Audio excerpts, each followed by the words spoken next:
आजचा video on demand video आहे। Episode number 52 मध्ये जमीन विकून आलेल्या पैशांवरील टॅक्स कसा वाचवायचा याबद्दल मी तुम्हाला माहिती दिली। अर्थात त्या व्हिडिओला खूप चांगला प्रतिसाद मिळाला आहे आणि त्याच व्हिडिओमध्ये कमेंटच्या स्वरूपात बऱ्याच लोकांनी मला रिक्वेस्ट केली की स्पेसिफिकली शेत जमीन विकल्यावर टॅक्स कसा लागणार ह्याची पण आम्हाला माहिती हवी आहे आणि म्हणूनच हा आजचा व्हिडिओ तुम्हाला पुन्हा एकदा नक्की आवडेल ह्याची मी तुम्हाला खात्री देते।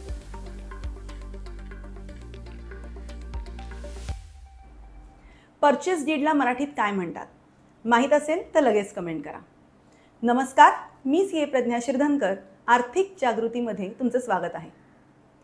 व्हिडिओच्या सुरुवातीला शेत जमिनीचे किती प्रकार आहेत आणि ते ओळखण्यासाठी काय नियम आहेत ते आपण समजून घेऊया आणि मग त्यानंतर कुठल्या प्रकारच्या शेत जमिनीवर किती टॅक्स लागतो हे आपण समजून घेऊया।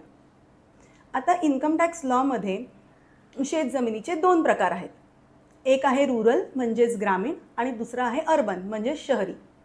आता बऱ्याच जणांना असं वाटतं की गावाकडची जमीन म्हणजे रूरल आणि शहरातली जमीन म्हणजे अर्बन, पण तसं नाही आहे।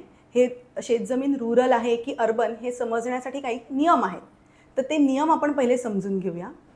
आता जर तुमची शेतजमीन नगरपालिकेच्या हद्दीत असेल, नगरपालिका म्हणजे काय तर म्युन्सिपालिटीच्या हद्दीत असेल आणि त्या नगरपालिकेची लोकसंख्या 10,000च्या आत असेल तर मग त्या जमिनीला रूरल शेतजमीन समजलं जाईल आणि जर त्या नगरपालिकेची लोकसंख्या 10,000पेक्षा जास्त असेल तर मग त्या शेतजमिनीला अर्बन शेतजमीन समजलं जाईल। आता समजा तुमची जी काही शेतजमीन आहे ती नगरपालिकेच्या हद्दीच्या बाहेर आहे, मग तुम्हाला अशा वेळेस दोन गोष्टी तपासून घ्यायच्यात।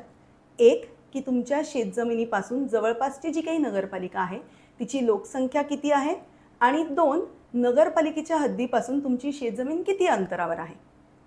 आता समजा तुमच्या जवळपासची नगरपालिका आहे तिची लोकसंख्या 10,000 ते 1,00,000 मध्ये असेल तर मग अशा वेळेस तुमची शेतजमीन नगरपालिकेच्या हद्दीपासून 2 किलोमीटरच्या बाहेर असेल तर तिला रूरल शेतजमीन समजलं जाईल आणि 2 किलोमीटरच्या आत असेल तिला अर्बन शेतजमीन समजलं जाईल। जर त्या नगरपालिकेची लोकसंख्या 1,00,000 ते 10,00,000 मध्ये असेल तर मग अशा वेळेस नगरपालिकेच्या हद्दीपासून 6 किलोमीटरच्या बाहेर जर तुमची शेतजमीन असेल तर तिला रूरल शेतजमीन समजलं जाईल आणि 6 किलोमीटरच्या आत असेल तर तिला अर्बन शेतजमीन समजलं जाईल। आणि जर त्या नगरपालिकेची लोकसंख्या 10,00,000पेक्षा पण जास्त असेल तर मग अशा वेळेस नगरपालिकेच्या हद्दीपासून 8 किलोमीटरच्या बाहेरची जी काही शेतजमीन असेल तिला रूरल समजलं जाईल आणि 8 किलोमीटरच्या आत असेल तिला अर्बन समजलं जाईल। आता हे जे काही अंतर आहे ना नगरपालिकेच्या हद्दीपासून ते रोड डिस्टन्स मोजलं नाही जात, ते एरियल डिस्टन्स मोजलं जातं। त्यामुळे तुमची जागा किंवा तुमची शेतजमीन नगरपालिकेच्या हद्दीच्या बाहेर आहे आणि तुम्हाला त्याचं जर एरियल डिस्टन्स मोजून घ्यायचं असेल तर तुम्ही बांधकाम विभागाकडनं हे डिस्टन्स सर्टिफिकेट घेऊ शकता किंवा गव्हर्नमेंट रजिस्टर्ड व्हॅल्युअरकडनं सुद्धा हे डिस्टन्स सर्टिफिकेट घेऊ शकता। आता समजा तुम्ही तुमची रूरल शेतजमीन विकताय तर त्याचं टॅक्सेशन कसं होतं ते आपण समजून घेऊया। रूरल शेतजमिनीला इन्कम टॅक्समध्ये कॅपिटल ॲसेट समजलं जात नाही, त्यामुळे ती विकून जे काही पैसे येतात त्यावरती कॅपिटल गेन टॅक्स लागत नाही, मग ती कितीही रक्कम असू दे। पण येस, तुम्ही जी काही हे ट्रान्झॅक्शन करताय त्यासाठी तुम्हाला इन्कम टॅक्स रिटर्न भरणं, त्या वर्षीचं जे काही इन्कम टॅक्स रिटर्न आहे ते भरणं गरजेचं आहे आणि त्यामध्ये हे ट्रान्झॅक्शन दाखवणं गरजेचं आहे।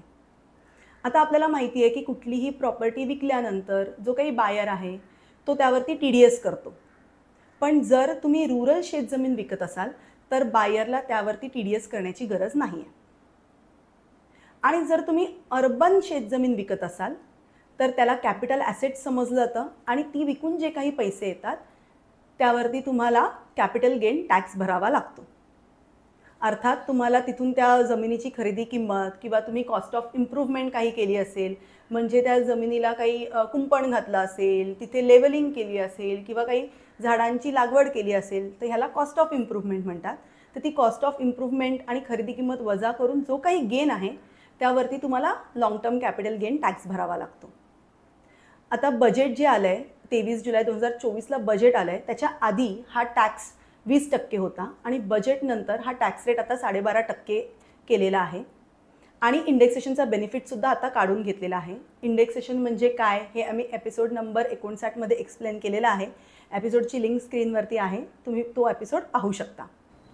अर्बन शेतजमीन विकून जे काही पैसे येत आहेत ते जर तुम्ही नवीन शेतजमीन घेण्यात गुंतवलात तर तुम्हाला त्याचा टॅक्स बेनिफिटसुद्धा मिळू शकतो.